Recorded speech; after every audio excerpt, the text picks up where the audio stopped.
చెప్పిండు కదా.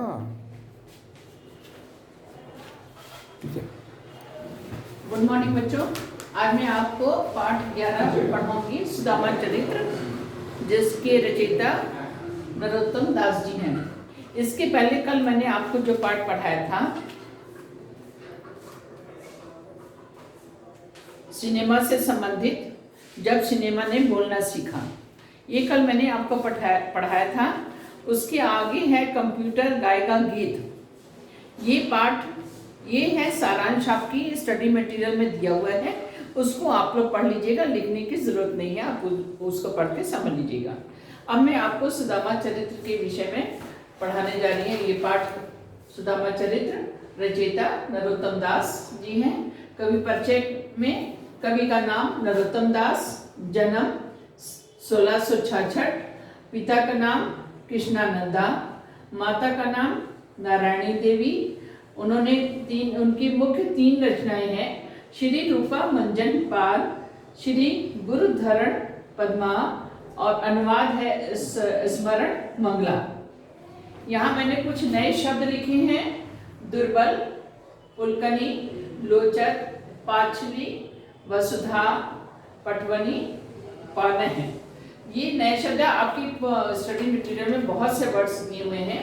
मैंने इसमें 7 लिखे हैं। आप लोग 10 वर्ड्स अपनी बुक से देख करके लिख लीजिएगा। इसके नीचे 3 शब्द और लिख लीजिएगा, नए शब्द। और यहाँ पर मैंने शब्दार्थ लिखे हैं, 12 हैं। 12 के आगे 3 और लिख लीजिएगा, 15 लिख लीजिए। आपकी बुक में तो बहुत ज़्यादा दिए हैं, ओनली 15 3 वर्ड्स और इसमें लिख लीजिएगा, वो मैं बता देती हूँ। शीश सिर, पगा पगड़ी, झगा झंगा कुर्ता, लटी बुरा, उपाना जूते, द्विज ब्राह्मण, दुर्बल बलहीन, वसुधा धरती, धाम घर, पग पैर, कंटक कांटे, इते इधर। ये वर्ड हैं, 12 वर्ड हैं।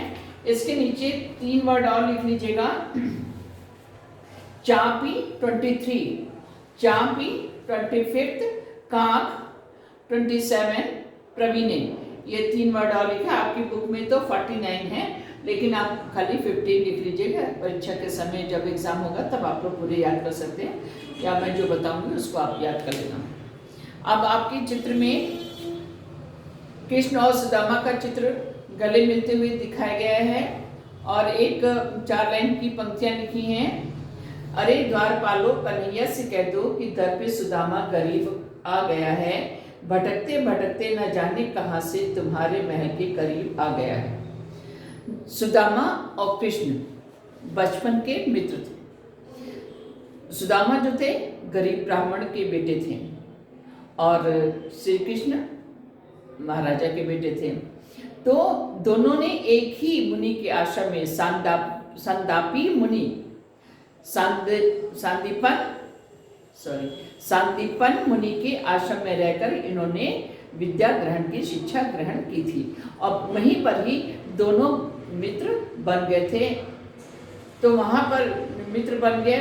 बाद में शिक्षा प्राप्त के बाद सुदामा अपने घर आ गए और ब्राह्मण का काम करने लगे। कृष्ण राजा बन गए द्वारका के। तो सुदामा की हालत बड़ी दयनीय थी। उनका विवाह हो चुका था, उनके बच्चे थे, लेकिन गरीबी में बहुत ही मुश्किल से वे अपना घर का खर्चा चलाते थे। एक बार उन्होंने अपने मित्र कृष्ण के बारे में बताया, अपनी पत्नी को बताया कि मेरा मित्र कृष्ण है, जो द्वारका का राजा है, बहुत ही अच्छा है, दयालु हैं, करुणानिधि हैं। मतलब उन्होंने उनकी बहुत तारीफ की कि बहुत ही अच्छे हैं। तो अंत में एक बार जब गरीबी से तंग आकर सुदामा की पत्नी ने अपने पति को कहा कि आप एक बार अपने मित्र के पास सहायता के लिए जाएं। पहले तो सुदामा जाने को तैयार नहीं थे, क्योंकि वो बहुत ही स्वाभिमानी थे, लेकिन पत्नी के कहने पर वे द्वारका जाने के लिए तैयार हो जाते हैं। जब द्वारका पहुंचते हैं तो उस समय उनकी हालत बहुत ही खराब थी। उनके पैरों में जूते नहीं थे, वह पैदल चलने के कारण उनके पैरों में बमियाँ पड़ गई थी, एड़ियाँ फट गई थी, कपड़े फटे हुए थे, कुर्ता नहीं पहना था। नहीं, उपाहना का अर्थ होता है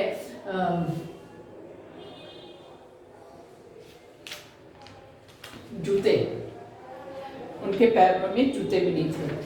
तो इस तरह जब वो कृष्ण के महल के आगे पहुंचते हैं तो वे द्वारपाल को, पहले तो वो महल देख करके बहुत ही आश्चर्यचकित होते हैं, फिर बड़ी हिम्मत से द्वारपाल से कहते हैं कि हे द्वारपालों, तुम श्री कृष्ण से जाकर के कहो कि बहुत दूर गांव से भटकते भटकते एक गरीब ब्राह्मण आया है जो अपना नाम सुदामा बताता है, उसकी हालत जो है बहुत ही दीनहीन है।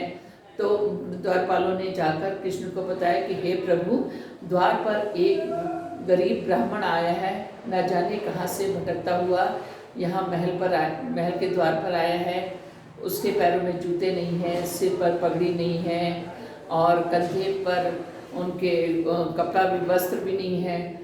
तो लेकिन अपना नाम वो सुदामा बताते हैं। अब प्रश्न देखिए, इन पंक्तियों में किस घटना का वर्णन है? उपरोक्त पंक्तियों में गरीब सुदामा कन्हैया के किले को पहुंचने की सूचना की घटना का वर्णन किया गया। उपरोक्त पंक्तियों में गरीब सुदामा कन्हैया के किले यानी श्री कृष्ण के महल के पास पहुंचने की घटना का इस चित्र में वर्णन किया गया। सुदामा बहुत ही दूर से घूमते घूमते अपने मित्र श्री कृष्ण को मिलने के लिए वहां पहुंचते हैं और इसकी सूचना द्वारपाल श्री कृष्ण को देते हैं। कृष्ण सुदामा की मित्रता के बारे में आप क्या जानते हैं? कृष्ण और सुदामा बचपन से मित्र थे।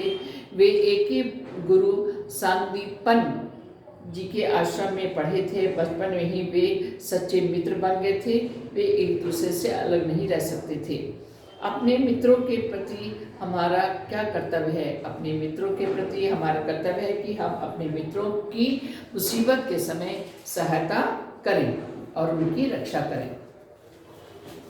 अब आप यहाँ पे दिया हुआ है, पंक्तियाँ दी हुई हैं, देखिए। शीश पगा न झगा तन में, प्रभु जान को आरी बसे कही ग्रामा, धोती फटी से लटी दुपटी, और उपाय उपान को नहीं सामा, द्वार खड़ो तुझ दुर्बल एक, रहयो चकिसोत वसुधा अभिरामा, पूछत दीन दयाल को धाम, बतावत आपनो नाम सुदामा।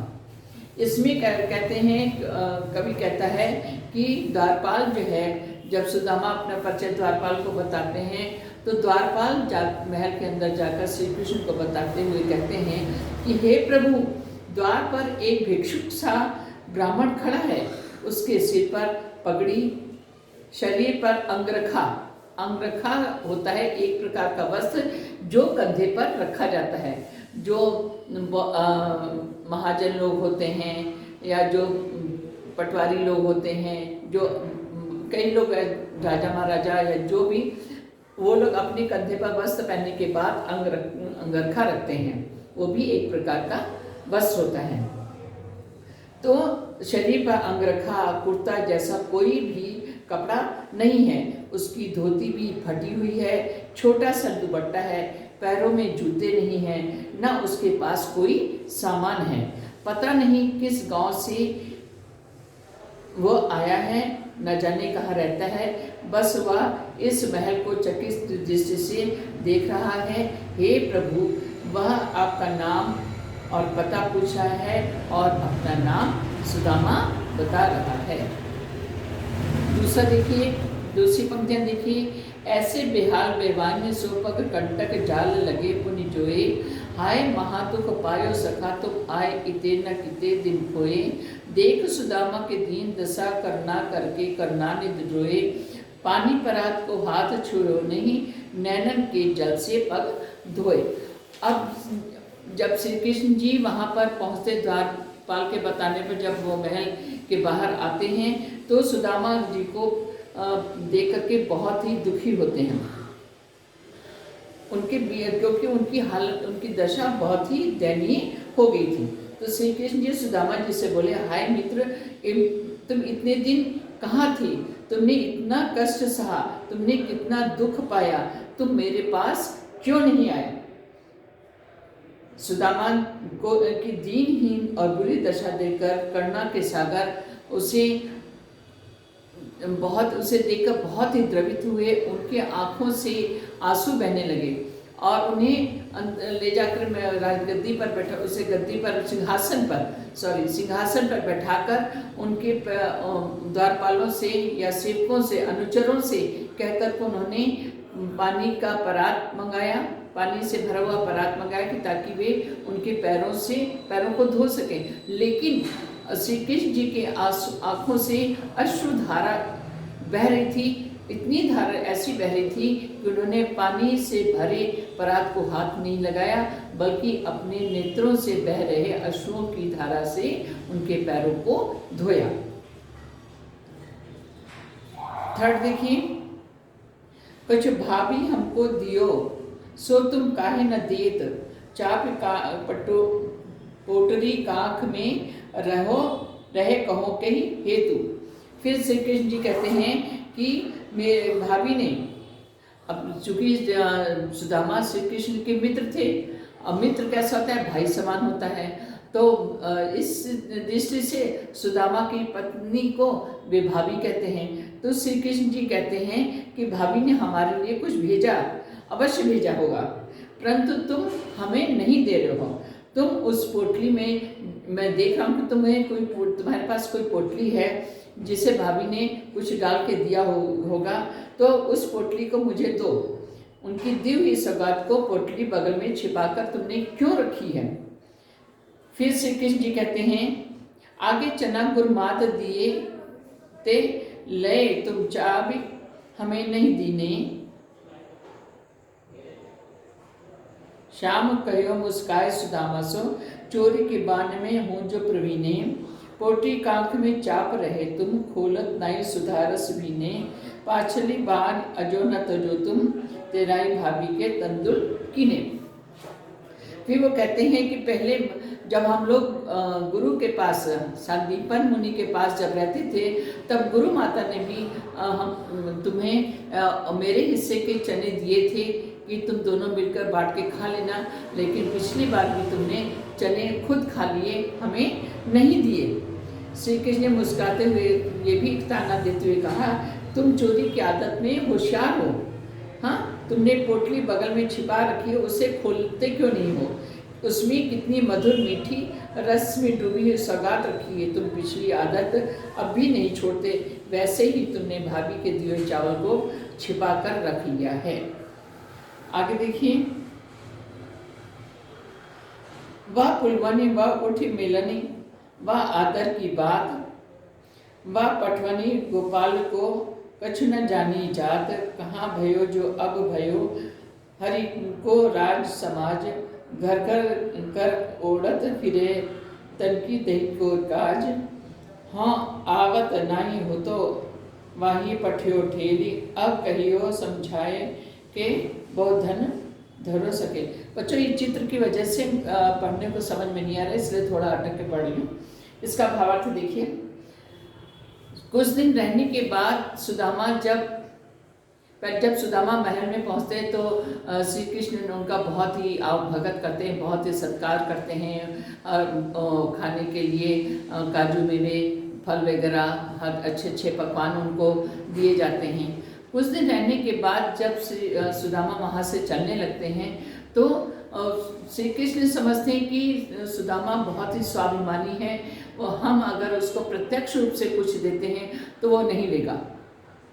ये सोच करके श्री कृष्ण जब सुदामा लौटने लगते हैं तो उनको प्रत्यक्ष रूप से कुछ नहीं देते हैं, वो अप्रत्यक्ष रूप से उन्होंने उनकी सहायता की, लेकिन सुदामा को इस बात का पता नहीं था।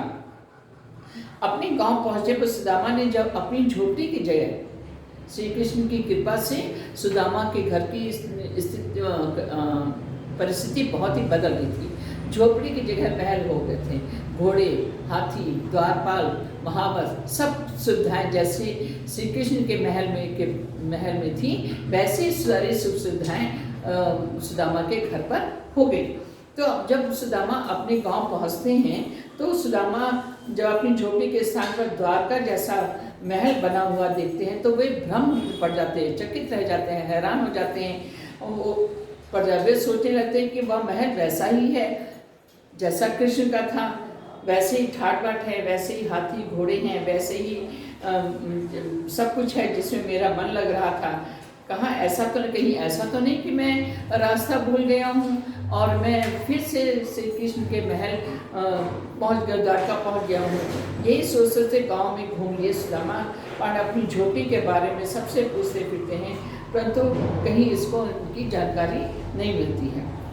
लास्ट में देखिए, कई बार टूटी सी छानी हती कहीं कंचन के आव धाम सुहावत, कै पग में पन्ही न होती कहले गजराजों ठाड़े महावत, भूमि कठोर पे रात कटे अब कह कोमल सेज पे नींद न आवत, कह कुर्ता नहीं कोदो सावा, कह जुड़ता, जुड़ता का अर्थ होता मिलता, कहाँ नहीं मिलता था, कह जुड़ता नहीं कोदो सामा प्रभ के प्रताप के दाग न भावत। फिर सुदामा जी अपनी पत्नी के वर्तमान रूप को, क्योंकि सुदामा की पत्नी पहले फटे पुराने कपड़े पहन करके रहती थी, लेकिन श्री कृष्ण की कृपा से वो एक महारानी के रूप में उन्होंने अच्छे वस्त्र गहने सब कुछ पहन रखे थे। उनको देख करके सुदामा पहचान नहीं पाते हैं। सुदामा जी पत्नी के वर्तमान स्वरूप को देख करके कह रहे हैं कि तुम मेरी पत्नी नहीं हो, क्योंकि मेरी पत्नी तो टूटी बांस की झुग्गी में रहती थी।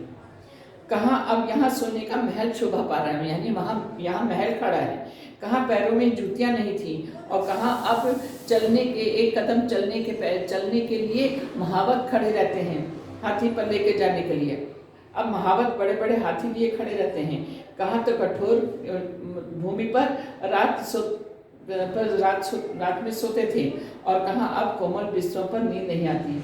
कहाँ कोदो सावा एक प्रकार का मोटा अनाज होता है, खाने को भी नसीब नहीं होता था। और कहाँ अब किशमिश अंगूर आदि भी अच्छे नहीं लगते। कवि कहता है कि ये सब प्रभु कृष्ण की मित्रता का ही प्रताप है। आगे देखिए, सच्चे मित्र बड़ी मुश्किल से मिलते हैं। सच्चे मित्र में क्या क्या गुण होने चाहिए, मित्रों की चर्चा कीजिए। सच्चे मित्र में निम्न गुण होने चाहिए: कष्ट में सहायता करने की क्षमता, हमेशा मित्र की भलाई करना, सच्चे दिल से रहना, सच्चाई का अनुसरण करना, सहयोग की भावना होना, बात के पक्के होना, अच्छे मार्गदर्शन देना, माता पिता की जैसे अच्छा सलाह देना। दो व्यक्ति में अच्छी मित्रता हो सकती है यदि दोनों के गुण आपस में मिलते हों। यदि दोनों के गुण आपस में नहीं मिलते तो भी मित्रता हो जाती है।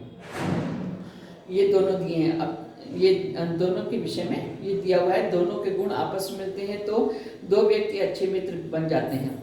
क्योंकि हम लोग के दो मित्रों के जब आपसी विचार भाव सब कुछ मिलने लगता है तो वे पक्के मित्र बन जाते हैं। क्योंकि दोनों के गुण, स्वभाव, लक्ष्य, बातें और काम करने की प्रक्रिया आदि समान लगती है, तब वे आसानी से मिल जाते हैं और मित्रता बनती है। दूसरा है, दोनों के गुण आपस में नहीं मिलते तो भी दो व्यक्ति अच्छे मित्र बन सकते, क्योंकि दोनों में कुछ विरुद्ध लक्षण होने पर भी कुछ सम लक्षण ऐसे दिखाई देने लगते हैं जिससे वे अच्छे दोस्त बन जाते हैं। आपस में विरुद्धता होने पर भी कोई न कोई लक्षण का मेल होता है, इसलिए वे दोनों आपस में मित्र बन जाते हैं। सुदामा की दिन दशा देखकर श्री कृष्ण की क्या मनोदशा हुई अपने शब्दों में लिखते हैं। द्वारपाल ने सुदामा का सजीव चित्रण किया। उसे सुनकर कृष्ण का मन व्याकुल उठा। तुरंत उठकर द्वार की ओर चल दिए। श्री कृष्ण ने सुदामा को बड़े प्रेम से गले लगाया। सुदामा की दशा देखकर कृष्ण की आंखों में आंसू आ गए। पानी पराग को हाथ छुए नहीं, नैनन के जल से पग धोए। भाव स्पष्ट कीजिए। श्री कृष्ण सुदामा के पैर धोना चाहते थे, पर हाथों में पानी का बर्तन नहीं लिया। भावुक होकर के वे श्री कृष्ण आंखों से निकलने वाले अश्रुओं से उन्होंने सुदामा के पैरों को धोया। श्री कृष्ण प्रणामी दिए। इस घटना से इस विशेषता का पता चलता है।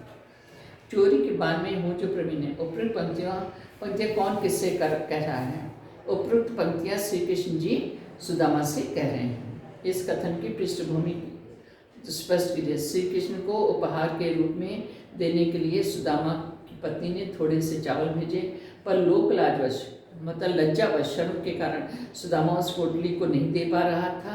इस सिलसिले में बचपन की घटना याद दिलाते हुए श्री कृष्ण ने ऐसा कहा। इस उपालंब का अर्थ होता है उलाहना या शिकायत करना। इस उपालंब के पीछे कौन सा पौराणिक कथा है? वही जब ये लोग बचपन में सांदीपन मुनि के आश्रम में पढ़ते थे और गुरु माता ने उन्हें चने खाने के लिए आपस में मिल बांट कर खाने के लिए चने दिए थे, उस समय का वर्णन है। तो श्री कृष्ण और सुदामा दोनों गुरु सांदीपन मुनि के आश्रम में शिक्षा पाने लगे। एक दिन गुरु माता ने सुदामा को खाने के लिए चने दिए, पर श्री कृष्ण को दिए बिना सुदामा स्वयं खाने लगा।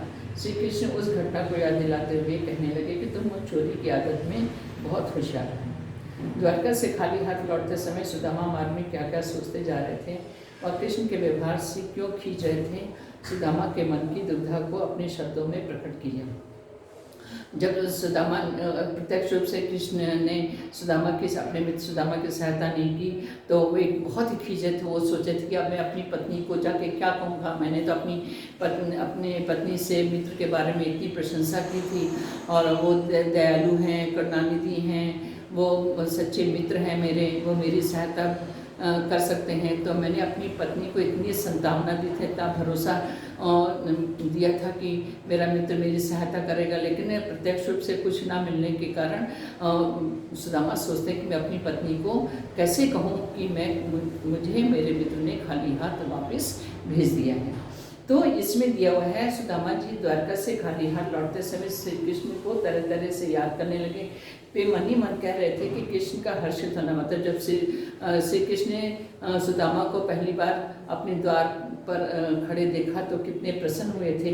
उठ करके दौड़ करके आकर के उनसे गले मिले थे, उनसे आदरपूर्वक बातें करना आदि क्रियाकलापों को सुदामा के मन में आशा करने लगे थे। सुदामा ये मतलब अपने मन में विश्वास करने लगे कि चलते समय कृष्ण हमारी सहायता अवश्य करेंगे और बहुत बड़ा इनाम देंगे। जब खाली हाथ लौटाया तो सुदामा बहुत निराश हो उठे। उनकी यह निराशा खींच में बदल गई। अपने गांव लौटकर जब सुदामा अपनी झोपड़ी नहीं खोज पाए, तब उनके मन में क्या क्या विचार आए कि कहीं ऐसा तो नहीं मैं रास्ता भटक गया हूँ, फिर मैं द्वारका श्री कृष्ण के महल के पास पहुँच गया हूँ। निर्धनता के बाद मिलने वाली संपन्नता का चित्रण कविता की अंतिम पंक्तियों में वर्णित है, उसे अपने शब्दों में लिखें। संपन्नता के कारण बढ़ती हुई दशा को देखकर सुदामा खुद अपनी पत्नी को पहचान नहीं पा रहे थे। पैरों में जूते तक नहीं थे, पर आज दरवाजे पर हाथी खड़े हैं। पहले कठोर भूमि पर सोते थे, अब कोमल बिस्तरों पर नींद नहीं आती। कहे रहीम संपत्ति सके बनत बहुत बहुरीत, विपत कसौटी जेग से तेई सांची मित्र। इस दोहे में रहीमदास जी ने सच्चे मित्र की पहचान बताई है। उस दोहे में सुदामा चरित्र में किस प्रकार की समानता दिखाई पड़ती है, यह दोहा सुदामा के संदर्भ में बिल्कुल सही निकलता है। दुखों में भी साथ रहने वाला ही सच्चा मित्र है। श्री कृष्ण ने सुदामा को समय पर मदद पहुंचाई, यानी उनकी मुसीबत में उनकी सहायता की। अब देखिए, लिखिए प्रश्न में मैं भी आपको बताती हूँ क्या क्या लिखना है आपने। लिखित प्रश्न में देखिए 4-5 वाक्य में उत्तर लिखिए। यदि आपका कोई अत्यंत प्रिय मित्र आपसे बहुत वर्षों बाद मिलने आए तो आपको कैसा अनुभव होगा। कई वर्षों के बाद कोई अगर मित्र मेरा मिलने आता है तो मैं उसे बहुत ही प्रेम से उससे मिलूँगा, उसका हाव भगत करूँगा और उसका हालचाल पूछूँगा। तो कई वर्षों के बाद अपने मित्र को पाकर मुझे बहुत ही खुशी होगी। कृष्ण ने सुदामा की सहायता उनके समक्ष नहीं की, उन्होंने उनके जाने के बाद अप्रत्यक्ष रूप से उनकी सहायता की। कृष्ण ने ऐसा क्यों किया होगा? कृष्ण ने सुदामा को अप्रत्यक्ष रूप से उनकी सहायता की क्योंकि सुदामा प्रत्यक्ष रूप से सहायता करने से स्वीकार नहीं करने की आशंका से कृष्ण ने ऐसा किया। सुदामा के अभिमान को दृष्टि में रखकर श्री कृष्ण ने ऐसा किया होगा। आपका सबसे अच्छा मित्र कौन है? आप उसको क्यों पसंद करते हैं? मेरा सबसे अच्छा मित्र, आप कोई भी नाम अपने मित्र का नाम लिख सकते हैं। मैं उसको इसलिए पसंद करता हूँ क्योंकि वह हमेशा मेरी सहायता करता है और मुझे सही मार्ग दर्शाता है और मुझे अच्छी सलाह देता है। निम्नलिखित प्रश्नों के उत्तर 8-10 वाक्यों में लिखिए। उच्च पद पर पहुंचकर या अधिक समृद्ध होकर व्यक्ति अपने निर्धन माता पिता भाई बंधुओं से नजर फेरने लगता है। ऐसे लोग सुदामा चरित्र पढ़कर क्या सोचते होंगे? ऐसे लोग सुदामा चरित्र पढ़कर अपने निर्धन माता पिता भाई बंधुओं से नजर ना फेरने लगता है, मतलब उन्हें नज़रअंदाज नहीं करता। फिर अगर वो सुदामा चरित्र पढ़ता है तो वह फिर अपने बूढ़े माता पिता या निर्धन माता पिता को नज़रअंदाज नहीं करता। सुदामा को जैसे श्री कृष्ण ने परोक्ष रूप से सहायता की, ठीक उसी तरह वे भी अपने रिश्तेदारों और सबकी सहायता करके उनको अच्छी तरह से देखते हैं। एक अच्छी पुस्तक व्यक्ति का सच्चा मित्र होता है, ऐसा क्यों कहा? एक अच्छी पुस्तक व्यक्ति का सच्चा मित्र है क्योंकि जिस तरह मित्र अपने ज्ञान से सलाह देते हैं, उसी तरह पुस्तक भी अपने ज्ञान से व्यक्ति की उन्नति में सहायता करती है या सहायक होती है। पुस्तक भी व्यक्ति को समय किस प्रकार उपभोग करना आदि मार्गदर्शक संदेश देते हैं। पुस्तक हर समस्या का हल प्रस्तुत करती है, इसलिए पुस्तक सच्चा मित्र। तो आप लोग एक ये प्रयोग करिएगा, एक लिखिए में सेकंड,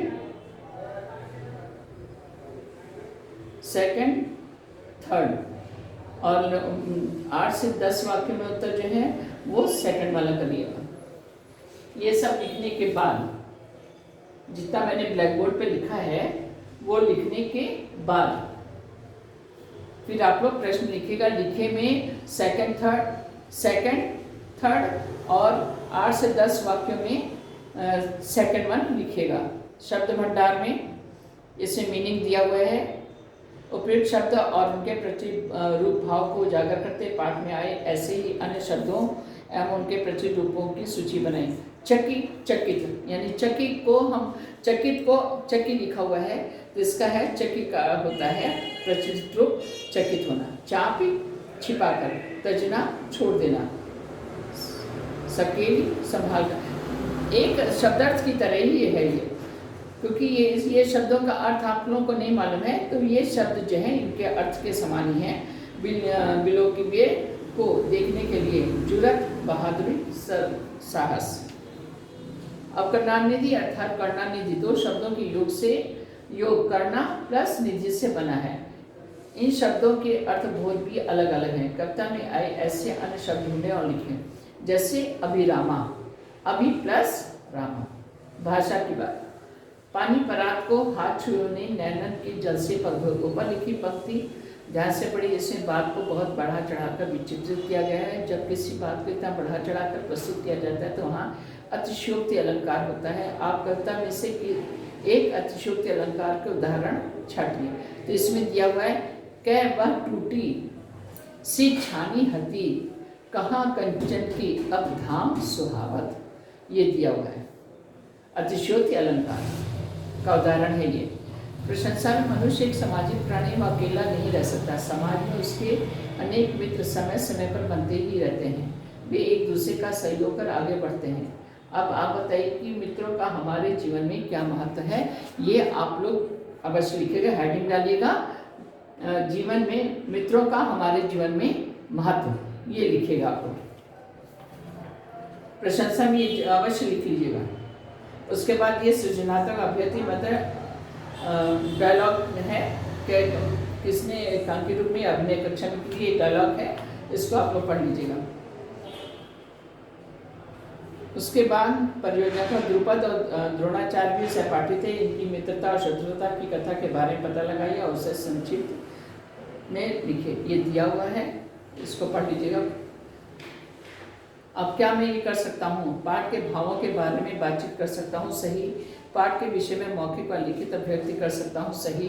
पाठ के शब्दों का प्रयोग अपनी भाषा में कर सकता हूँ, सही। मित्रता का महत्व बता सकता हूँ, सही। परिचित कथा रूपी कविता संवाद के रूप में प्रस्तुत कर सकता हूँ, सही। अब अतिरिक्त अभ्यास देखिए। निम्नलिखित शब्दों के अर्थ लिखा वाक्य में प्रयोग करिए।